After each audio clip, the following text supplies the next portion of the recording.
열왕기하 10장 1절부터 17절 말씀, 제가 가진 성경으로 구약 성경 578페이지에서 579페이지 정도 됩니다. 열왕기하 10장 1절부터 17절 말씀, 찾으신 줄 알고 저와 여러분이 한 절씩 번갈아 가면서 교독하고 마지막 절 합독합니다. 제가 먼저 봉독합니다. 아합의 아들 70명이 사마리아에 있는지라 예후가 편지들을 써서 사마리아에 보내서 이스라엘 귀족들 곧 장로들과 아합의 여러 아들들을 교육하는 자들에게 전하니 일러스되, 너희 주의 아들들이 너희와 함께 있고 또 병거와 말과 견고한 성과 무기가 너희에게 있으니 이 편지가 너희에게 이르거든.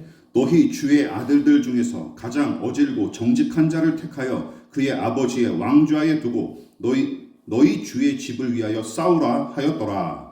그들이 심히 두려워하여 이르되 두 왕이 그를 당하지 못하였거든 우리가 어찌 당하리요 하고, 그 왕궁을 책임지는 자와 그 성읍을 책임지는 자와 장로들과 왕자를 교육하는 자들이 예후에게 말을 전하여 이르되, 우리는 당신의 종이라. 당신이 말하는 것을 모든 것을 우리가 행하고 어떤 사람이든지 왕으로 세우지 아니하리니 당신이 보기에 좋은 대로 행하라 한지라.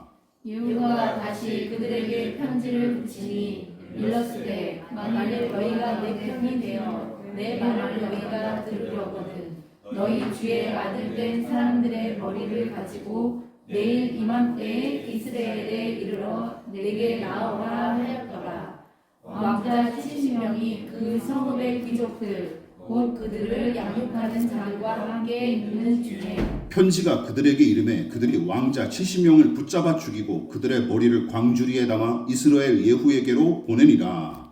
사자가 와서 예후에게 전하여 이르되, 그 무리가 왕자들의 머리를 가지고 왔나이다. 이르되 두 무리가 쌓아 내일 아침까지 문 어귀에 두라 하고, 이튿날 아침에 그가 나가서서 뭇 백성에게 이르되, 너희는 의롭도다. 나는 내 주를 배반하여 죽였거니와 이 여러 사람을 죽인 자는 누구냐? 그런즉 이제 너희는 알라. 곧 여호와께서 아합의 집에 대하여 하신 말씀은 하나도 땅에 떨어지지 아니하리라. 여호와께서 그의 종 엘리야를 통하여 하신 말씀을 이제 이루셨도다 하니라. 예후가 아합의 집에 속한 이스라엘에 남아있는 자를 다 죽이고 또 그의 귀족들과 신뢰받는 자들과 제사장들을 죽이되 그에게 속한 자를 하나도 생존자를 남기지 아니하였더라. 예후가 일어나서 사마리아로 가더니 도중에 목자가 양탈하는 집에 이르러 예후가 유다의 왕 아하시아의 형제들을 만나 묻되, 너희는 누구냐 하니 대답하되, 우리는 아하시아의 형제라. 이제 왕자들과 퇴후의 아들들에게 문안하러 내려가노라 하는지라. 이르되 사로잡으라 하매 곧 사로잡아 목자가 양털하는 집 웅덩이 곁에서 죽이니 42명이 하나도 남지 아니하였더라. 예후가 거기에서 떠나가다가 자기를 맞이하러 오는 레갑의 아들 여호나답을 만난지라. 그의 안부를 묻고 그에게 이르되, 내 마음이 내 마음을 향하여 진실함과 같이 내 마음도 진실하냐 하니, 여호나답이 대답하되 그러하니이다. 이르되 그러면 나와 손을 잡자. 손을 잡으니 예후가 끌어 병거에 올리며 이르되 나와 함께 가서 여호와를 위한 나의 열심을 우라 하고 이에 자기 병거에 태우고, 다 같이 사마리아에 이르러 거기에 남아있는 바 아합에게 속한 자들을 죽여 진멸하였으니 여호와께서 엘리야에게 이르신 말씀과 같이 되었더라. 아멘. 말씀의 제목을 다 같이 한번 읽어보시겠습니다. 자, 시작. 이르신 말씀과 같이 되었더라. 이르신 말씀과 같이 되었더라 라는 제목으로 하나님 말씀 전하도록 하겠습니다. 아합 가문에 대한 하나님의 심판은 아합의 자손과 친족은 물론이고 바알의 제사장까지 한꺼번에 처단함으로써 비로소 완결이 됩니다. 그래서 북이스라엘의 11번째 왕인 예후의 이야기와 그의 활약은 혁명을 위한 반란과 대대적인 숙청 작업이 대부분을 차지하죠. 원래 예후는 북이스라엘의 왕인 요람의 군사령관이었고 선대 왕인 아합과 아하시아까지 보필했을 만큼 적잖은 세월 동안 왕들에게 인정을 받고 사랑을 받는 인물이었던 것 같습니다. 그런데 어느 날 군사령관들과 함께 대기하다가 얼떨결에 왕으로 기름 부음을 받았고, 그는 이 일을 계기로 아합 가문을 심판하는 역할을 충실히 감당하죠. 그뿐만 아니라 역성혁명을 성공적으로 완수하여 예후 왕조의 시조가 됩니다. 그리고 우리는 이 피비린내 진동하는 이 이야기에 담긴 교훈을 지난 시간 두 가지로 함께 살펴봤어요. 같이 읽어볼까요? 시작. 아합 가문의 심판이 배신자들을 통해 성취된 양상을 주목했습니다. 다시 말해 예후의 이 반란은 결정적인 순간마다 요람의 신하들과 그 측근들이 왕을 배반하고 예후의 편을 들었기에 가능한 일이었어요. 그리고 그것은 아합 가문에 대한 반감이 신하들 사이에 매우 크게 자리매김했거나 혹은 이 왕조에 발탁된 자들 자체가 제2에게 빠른 기회주의자들이었기에 가능했던 일로 보입니다. 또한 예후가 성공할 가능성이 매우 적은 이 도박 같은 혁명을 전혀 주저하지 않고 대담하게 감행한 일도 우리가 주목했었는데 그 이유는 무엇이었습니까? 자, 시작. 예후가 선지자들의 예언을 하나님의 말씀으로 확신했기에 가능한 일이었습니다. 즉 아합 가문에 관한 예언의 말씀을 반복적으로 들었던 예후는 이 예언이 하나님에게서 온 것임을 확신했기에 대범하게 행동했을 거로 추측을 합니다. 이것 외에는 다른 원인을 찾아보기가 힘들어요. 그런데 예후라는 이름은 열왕기상의 엘리야 이야기에서 이미 언급된 적이 있었어요. 엘리야 선지자가 호렙산에서 하나님께서 베푸신 회복과 치유의 은혜를 누린 뒤에 다시금 사명을 감당하기 위해 돌아가려고 할 때 명령하신 말씀에 그의 이름이 언급이 됩니다. 우리가 이따 살펴보게 될 거예요. 물론 엘리야 선지자와 그 제자인 엘리사는 예후를 직접 만나 기름을 붓지 못했지만 엘리사의 제자를 통해 그에게 기름을 부어 하나님의 뜻을 전했으니 엘리야와 엘리사가 사명을 감당하지 못한 것처럼 비난할 필요는 없습니다. 그리고 이 예언대로 예후는 아합 가문을 심판하는 도구로 쓰임을 받죠. 그뿐만 아니라 광범위한 그의 숙청 작업은 오늘 우리가 읽었던 10장에서도 계속 이어집니다. 자, 그렇다면 오늘은 이 이야기에 담긴 통찰과 은혜를 두 가지로 함께 나누도록 하겠습니다. 자, 첫 번째 같이 읽어볼게요. 시작. 심판의 원흉 곁에서 덩달아 심판받은 사람들. 자, 무슨 이야기일까요?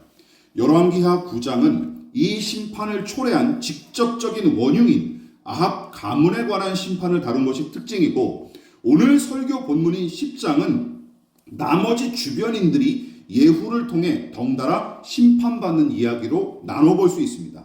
그래서 9장에서는 아합의 아들 요람과 그 어머니인 이세벨의 최후에 관해 주로 다뤘었고, 10장은 이 원흉들과 직간접적으로 연루된 사람들을 심판하는 내용이 대부분을 차지합니다. 즉 70명에 달하는 아합의 후손들이 이스라엘 귀족들에 의해 몰살당한 사건과 함께 예후가 유다왕 아하시아의 형제들과 또한 아합과 연관된 자들을 죄다 진멸한 일이 바로 그것입니다. 무엇보다 북이스라엘 역사상 가장 악한 왕으로 일컫는 아합과 그의 짝꿍인 이세벨은 하나님과 율법의 명령을 노골적으로 무시한 죄악은 물론이고 한술 더 떠서 이세벨은 어떠했습니까? 하나님과 율법의 명령을 노골적으로 무시한 죄악은 물론이고 한술 더 떠서 백성에게 우상을 섬기며 권장하는 짓까지 일삼았죠. 여러 번 반복하긴 했지만 그에 관한 평가는 누차 살펴봐도 무방합니다. 자, 길지만 한번 읽어볼까요? 열왕기상 16장 시작. 오므리의 아들 아합이 그의 이전의 모든 사람보다 여호와 보시기에 악을 더욱 행하여 느밧의 아들 여로보암의 죄를 따라 행하는 것을 오히려 가볍게 여기며 시돈 사람의 왕 엣바알의 딸 이세벨을 아내로 삼고 가서 바알을 섬겨 예배하고 사마리아에 건축한 바알의 신전 안에 바알을 위하여 제단을 쌓으며 또 아세라상을 만들었으니 그는 그 이전에 이스라엘의 모든 왕보다 심히 이스라엘 하나님 여호와를 노하시게 하였더라. 이전에 모든 사람보다 여호와 보시기에 더욱 악을 행했고 여로보암이 저지른 죄악짐은 가볍게 능가하여 하나님을 노하시게 한 인물. 여러분, 한 사람의 죄악과 불의를 이렇게까지 상세하면서도 장황하게 늘어놓는 경우는 성경 전체를 통틀어도 매우 보기 드문 일입니다. 그만큼 악질이었다라는 것이죠. 물론 이세벨도 만만치 않은 여자입니다. 남편 아합이 이방신을 숭배하고 우상을 위한 신전을 짓도록 부추긴 당사자가 누구예요? 바로 아내인 이세벨이에요. 물론 그녀의 악행은 왕과 백성에게 우상 숭배를 부추기고 불신앙적 분위기를 조장한 정도로 그치지 않습니다. 어떤 일을 벌이죠? 엘리야가 우상 선지자 850명과 영적 대결에서 승리하고 그들을 기손 시내에서 죄다 처단했을 때 아합 왕은 차라리 엘리야를 통해 나타난 이 놀라운 기적들과 그 권능에 눌려서 잠시 잠잠했건만 이세벨은 움츠러드는 기색 하나 없이 오히려 엘리야를 가만두지 않겠다고 협박하지 않았습니까?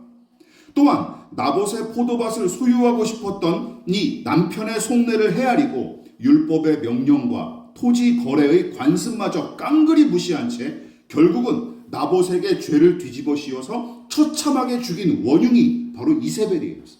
이 악한 모든 이 짓거리의 뒷배가 바로 이세벨이었던 것이죠.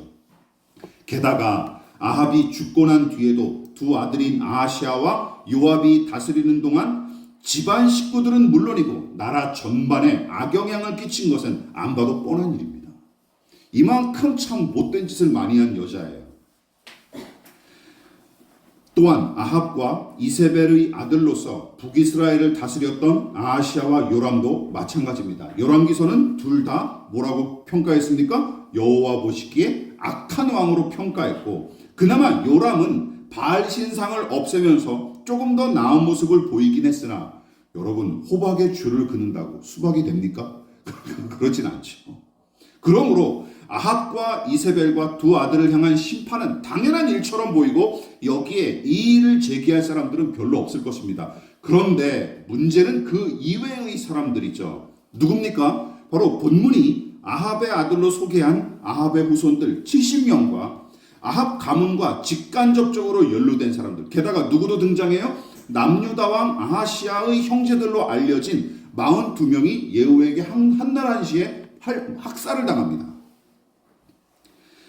그러니까 거기 더해서 예후가 우상 숭배자들을 바알 신전에 죄다 불러 모아놓고 우리가 다음 시간에 살펴볼 텐데 한꺼번에 몰살시킨 일도 있었는데 그 사건과 예후의 마지막 이야기는 우리가 다 구체적으로 다음번에 살펴보도록 하고요. 어쨌든 왕위에 올라서 다스렸던 새 왕과 이세벨은 그렇다 손치더라도 아합의 나머지 자손들과 남유다 왕 아하시아의 형제들까지 몰살당한 일은 너무하다 싶은 생각이 조금 듭니다.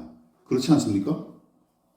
그러나 남유다 왕인 아하시아가 북이스라엘의 왕들 못지않은 자였음을 우리는 진즉에 확인했었죠. 열왕기하 8장 27절 시작. 아하시아가 아합의 집길로 행하여 아합의 집과 같이 여호와 보시기에 악을 행하였으니 그는 아합의 집의 사위가 되었습니다. 사위가 됐을 뿐만 아니라 아합의 길로 똑같이 행했죠. 아합과 그의 두 아들 아하시아와 요람 못지않게 남유다의 아하시아도 그 이름값을 톡톡히 하며 살았죠. 또한 그가 요람을 문병하기 위해 찾아왔다가 예후에게 봉변을 당하고 죽은 일은 성경은 하나님께서 그를 심판하신 일로 보고 다음과 같이 이렇게 기록했습니다. 역대하 22장에 같이 읽어볼까요? 시작. 아하시아가 요람에게 감으로 해를 입었으니 이는 하나님께로 말미암은 것이라. 아하시아가 갔다가 요람과 함께 나가서 님시의 아들 예후를 맞았으니 그는 여호와께서 기름을 부으시고 아합의 집을 멸하게 하신 자이더라. 자, 열왕기서 우리가 읽었던 8장부터 10장까지의 내용, 열왕기서는 이 남유다 왕 아하시아의 죽음을 있는 그대로 묘사했을 뿐 가타부타 평가하지 않은 것이 특징인데 역대서는 이 일이 뭐라고 얘기하고 있어요? 하나님께로 말미암은 것임을 분명히 합니다. 그런데도 찝찝한 느낌은 지울 수 없죠. 왜냐하면 아하시아의 형제들과 아합의 남은 자손 때문입니다. 그런데 이 사람들의 공통점을 생각하면 고개가 절로 끄덕여지죠. 여러분, 이 사람들 어떤 사람들입니까? 생각해 보십시오. 저는 이렇게 정리했어요. 그들은 모두 불의한 왕들이 누렸던 권세를 그 곁에서 향유했던 사람들이에요. 그뿐만 아니라 왕들의 악행에 적극적으로 동조했거나 아니면 소극적으로 묵인했던 까닭에 이래저래 이득을 얻으며 살았던 사람들입니다. 이 부분을 유념하십시오. 하나님의 심판이 적극적인 동조자들한테만 임한 것이 아닙니다.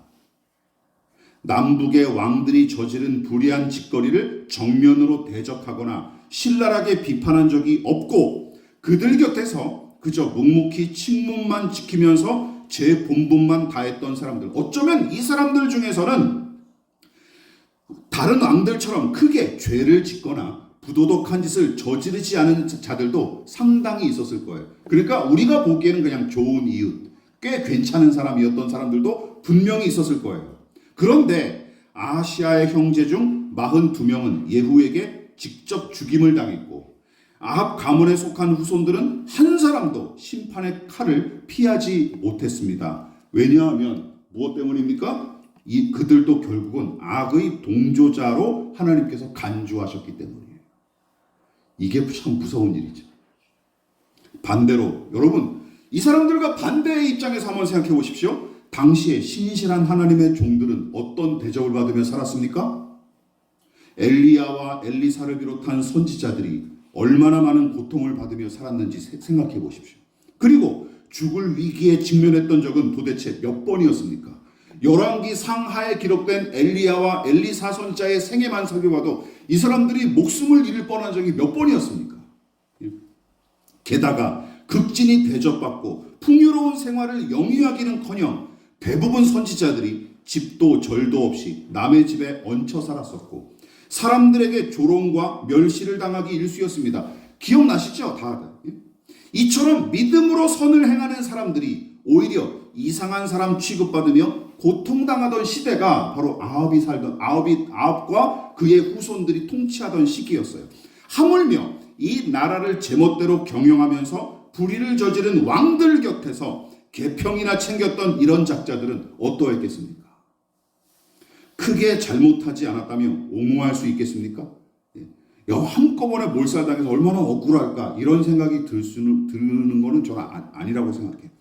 여기서 본문은 한 걸음 더 나아가 하나님의 어떠하심을 주목하게 만듭니다. 자, 두 번째 같이 살펴보겠습니다. 시작. 말씀하신 대로 끝내 이루시는 하나님을 우리는 볼 수 있어요. 예후가 엘리사의 제자로부터 이스라엘 왕으로 기름 부음 받은 사건과 함께 이후로 예후의 손을 통해 아합 가문에 대한 심판을 하나하나 이뤄가는 과정을 기록한 열왕기하 9장과 10장은 이 모든 일이 예후를 비롯한 사람의 의지나 계획으로 이루어진 게 아니라 오로지 하나님께서 작정하고 이끄시는 대로 이루어진 일이었음을 내내 피력하고 있어요. 그래서 하나의 이야기가 마무리될 때마다 이런 구절이 아주 자석처럼 따라붙었습니다. 4가지죠. 자, 눈으로 한번 보십시오.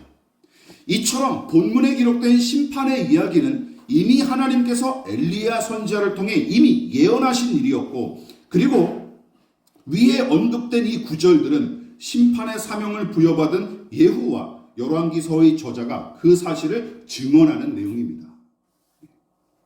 그렇다면 엘리야 선지자가 하나님께 직접 들은 예언이 어떤 내용인지 우리는 다시금 살펴볼 필요가 있어요.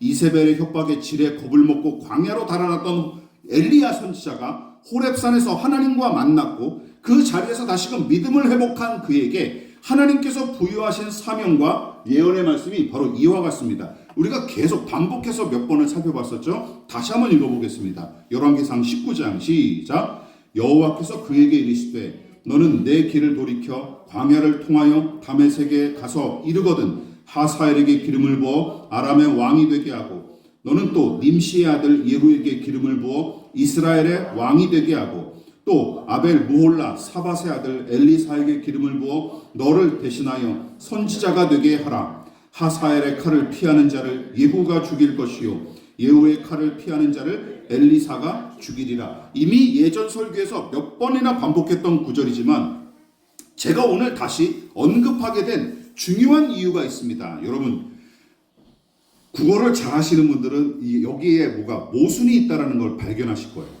자, 우선 이 예언의 말씀을 자세하게 뜯어보십시오. 그리고 이 예언의 성취를 기록했던 우리가 지난번에 살펴봤던 열왕기하 9장과 오늘 본문 10장의 이야기를 비교해 보시기를 바랍니다. 자, 여러분들에게 질문. 이 예언이 9장과 10장을 통해 한치의 오차도 없이 그대로 이루어졌습니까? 아니면 예언한 내용과 성취된 내용이 뭔가 조금 어긋났거나 혹은 본문의 내용이 예언과는 다른 양상으로 전개된 부분이 있습니까? 이미 눈치채신 분들이 계시겠지만 예언이 그대로 이루어지기는커녕 어긋난 양상으로 흘러간 내용이 본문에 등장해요. 자, 그게 뭘까요? 이제 이미 파악하셨겠죠? 뭐가 이 예언이 뭔가 좀 어긋난 부분이 무엇인지 아시는 분들은 이미 눈치채셨을 거예요. 자, 우선 하나님께서 하사엘을 장차 아람의 왕으로 예후를 이스라엘 왕으로 세우게끔 명령하셨는데 두 사람에게 기름을 부어 왕으로 세우는 일을 누구에게 맡기셨습니까? 다름 아닌 엘리야 선지자예요. 엘리사는 이제 등장하지도 않았습니다. 이때는. 즉 엘리야가 기름을 부어 세울 사람이 세 사람인데 누굽니까? 예, 바로 하사엘과 예후. 또 한 사람 누구예요? 선지자 엘리사죠. 세 사람을 세우는 거였어요. 즉 엘리야, 다시 한번 말씀드리지만 엘리야가 기름을 부어 세워야 할 사람이 세 명인데 그 중에 그가 직접 기름을 부어 세운 사람은 누구밖에 없어요? 제자인 엘리사밖에 없습니다. 제자인 엘리사밖에 없어요. 게다가 하사엘은 엘리야를 대신하여 제자인 엘리사가 만나서 그에게 기름을 부었고 아람이 될 걸로 예언을 했었죠. 그런데 본문에 예후에게 기름을 부은 사람은 누굽니까? 엘리야도 아니고 엘리사도 아니에요. 엘리야도 아니고 엘리사도 아니에요. 누구예요? 엘리사의 제자가 대신 기름을 부었어요. 엘리사의 제자가 말이죠. 본문의 예후는 엘리사의 제자가 선지자를 대신하여 이스라엘 왕으로 기름을 부어 세웁니다. 자, 왜 이런 일이 벌어졌을까요? 하나님의 예언이 틀린 것일까요? 아니면 두 선지자가 직무를 유기한 것일까요? 직무를 유기한 것일까요? 여러분은 어떻게 생각하십니까? 진보적인 신학자들의 입장에서는 본문을 해석할 때 하나님의 예언과 예후의 심판 자체를 실제 역사와 거리가 먼 신화처럼 여겨서 그다지 중요하게 생각하지 않습니다. 그러니까 이 사람들의 해석은 제쳐놓읍시다. 그러나 보수적인 신학자들 가운데서는 두 가지로 해석해요.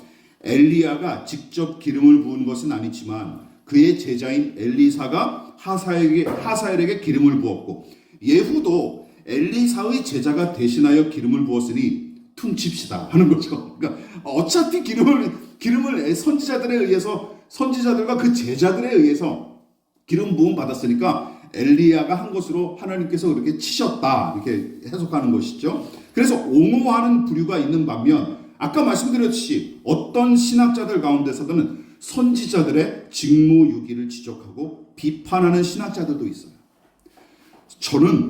저는 이 후자에 동의하는 편입니다. 엘리야가 아마 까먹었거나 아니면 겁이 나서 직무를 유기했거나 아니면 어떤 사정에 의해서든지 이거를 제대로 이행하지 못했다라고 생각을 합니다. 그냥 제 생각일 뿐입니다. 정확한 해석은 무엇인지 우리가 알 길이 없어요. 그렇다면 하나님께서 명령하신 대로 직접 기름을 붓지 못한 엘리야는 비판을 받아 마땅한 것이죠. 그런데 먼저 언급했듯이 보수적 신학자들의 견해와 같이 아마도 열왕기서의 저자는 엘리사와 그의 제자가 엘리야를 대신하여 기름 부은 일을 엘리야가 한 일로 간주하여 무난하게 그냥 넘긴 것으로 보입니다. 했으니까 됐지 이렇게 넘긴 것으로 보여요. 그러나 더 중요한 것이 있습니다. 우리가 더 중요하게 생각할 점은 무엇입니까? 이 하나님 엘리야에게 주신 예언과 열왕기하 9장과 10장의 어떤 성취가 뭔가 좀 어긋나게 된 그럼에도 불구하고 여기서 중요하게 생각해야 될 것은 무엇이다? 이겁니다. 비록 엘리야와 엘리사가 완벽하게 순종하지는 못했을 뿐만 아니라 어쩌면 맡은 사명을 제대로 감당하지 않았을지라도 중요한 것은 결국은 이 모든 일이 하나님께서 작정하신 대로 다 이루어졌다는 사실입니다. 믿으십니까? 설령 엘리야와 엘리사가 순종하지 않았을지라도 하나님의 뜻은 어떻게든 이루어졌다는 얘기죠. 이게 핵심이죠. 물론 하나님께서는 기본적으로 당신 마음에 맞는 사람을 통해 작정하신 일을 이루십니다. 다윗에 관한 말씀이 그 원리를 잘 보여주죠. 사도행전 13장 시작. 내가 이새의 아들 다윗을 만나니 내 마음에 맞는 사람이라 내 뜻을 다 이루리라. 다시 말해서 하나님은 당신의 마음을 헤아리시고 또한 그 뜻에 순종하는 사람을 통해 작정하신 일을 이루시는 거예요. 순종하는 사람을 통해 하나님의 일을 이루시는 거예요. 그렇다면 질문, 순종하는 사람을 찾지 못하면 하나님의 뜻은 좌절되는 건가요? 그렇지 않습니다. 그렇게 믿는 신자들이 적지 않은데, 하지만 하나님은 그렇게 허약하거나 무능한 분이 아니십니다. 당신을 경외하고 당신의 뜻에 순종하는 자를 통해 작정하신 일을 이루시는 분이시지만 기억하십시오. 우리가 믿는 하나님은 스스로 계시고 홀로 넉넉히 일하시는 분임을 잊지 마십시오. 믿으십니까? 그거를 우리가 잊지 마십시오. 하나님께서 이사야 선지자에게 말씀하신 내용을 우리 같이 읽어볼까요? 유명한 말씀이죠. 시작. 만군의 여호와께서 맹세하여 이르시되 내가 생각한 것이 반드시 되며 내가 경영한 것이 반드시 이루리라.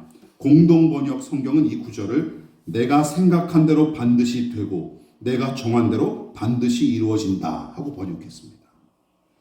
그리고 두 선지자의 불완전한 순종에도 불구하고 아합 가문에 대한 심판을 작정하신 대로 이루신 하나님이 이사야에게 나타나셔서 당신이 어떤 분이신지 말씀하신 바로 그 하나님. 그러므로 하나님이 실패하실까봐 걱정하거나 하나님의 뜻이 어그러질까봐 염려하는 짓 따위 하지 마십시오. 그건 우리가 걱정할 일이 아닙니다.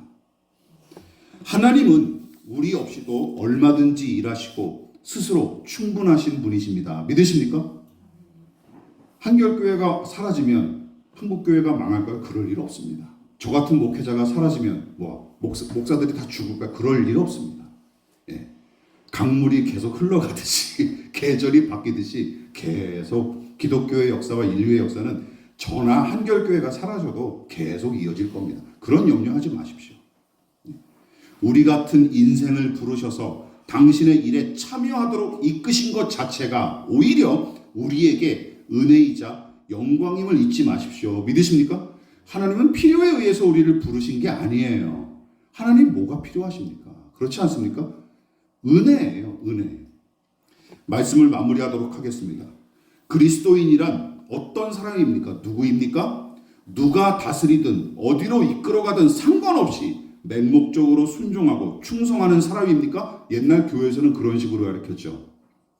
내 배가 부르고 즐겁기만 해준다면 무엇이든 섬기는 사람입니까? 그럼 본문의 아합이랑 아하시아랑 뭐가 다릅니까? 그래서 불의가 팔을 치고 부조리가 만연해도 그저 침묵한 채로 수수방관하는 사람이 그리스도인입니까? 예전 교회에서는 그런 교인들을 많이 어떻게든 충성해라, 어떻게든 거기 붙어 있어라. 이게 교회에서 이게 주로 가르치던 일이었잖아요.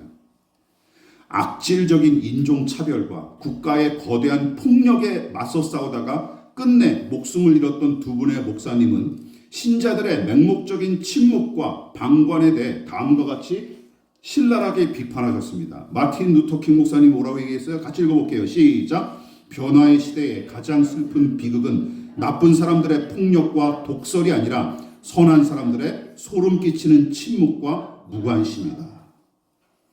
이게 사회를 더 병들게 만드는 거예요. 전자의 사람들은 식별하기가 좋으니까 걸러내면 됩니다. 문제는 뭐죠? 후자의 사람들이 걸러내기가 힘들어요. 마치 암처럼 말이죠.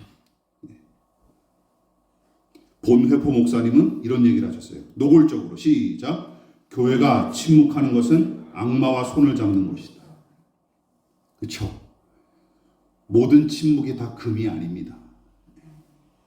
악하다고 평가받는 왕들에게 속하여 이모저모로 권세를 누렸던 아합의 자손들과 아하시아의 형제들, 또한 깨평이라도 얻기 위해 불의한 선장을 극진히 모시며 침묵과 방관을 일삼은 측근들, 하나님은 그들을 모두 악의 동조자로 간주하고 심판하셨습니다. 무엇보다 하나님께서 작정하신 뜻과 약속하신 말씀은 반드시 이루어진다는 사실도 우리는 놓치지 말아야 할 것입니다.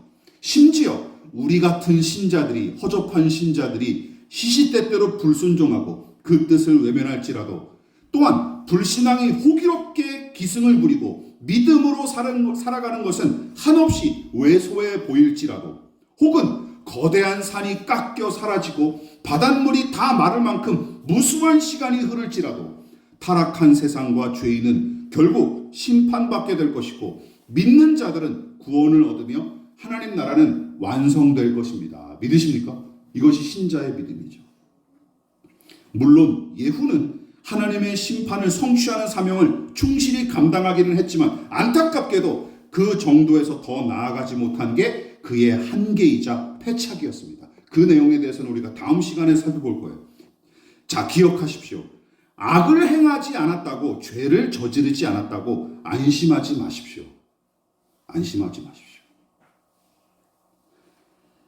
정의와 공의를 적극적으로 추구하지 않고 선한 일에 능동적으로 참여하지 않는다면 여러분, 종국에는 악의 동조자와 불의의 방관자로 전락하기 마련입니다. 믿으십니까?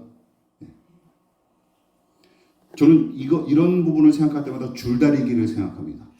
줄다리기 시합에서 다 같이 똑같이 이쪽도 10명 저쪽도 10명 있는데, 침묵하고 방관하는 사람들은 어떤 사람이냐면 내 편에 서서 줄을 안 잡고 그냥 기다리는 사람, 보고만 있는 사람이에요. 무엇보다 시간이 지나면 사라질 것들과 우리의 심장이 멈추면 쓸모 없어질 것들을 의지하지 마십시다. 대신 절대로 변하지 않으시고 실패가 없으신 하나님을 신뢰하십시다. 그리고 그분의 뜻에 붙들려 살아가는 저와 여러분 모두가 되시기를 진심으로 축원을 드리겠습니다. 지금은 우리를 위하여 십자가에 몸버려 피 흘려 돌아가신 예수 그리스도의 한량없으신 은혜와 하나님 아버지의 지극하신 사랑하심과 성령 하나님의 영원한 사귐이 오늘 이 시간 적극적으로 선을 행하고, 또한 능동적으로 정의와 공의를 실천하기 위해, 또한 하나님의 신실하심을 의지하여 주의 말씀과 그 뜻에 붙들려 살아가기를 사모하여 겸손히 머리 숙인 사랑하는 성도들의 머리머리 위에 저들의 가정과 직장과 사업장과 학업과 장래 가운데 이 나라의 민족과 한국교회와 저 북녘의 동포들과 세계와 열방 가운데 지금부터 영원히 함께 하시기를 간절히 축원하옵나이다. 아멘.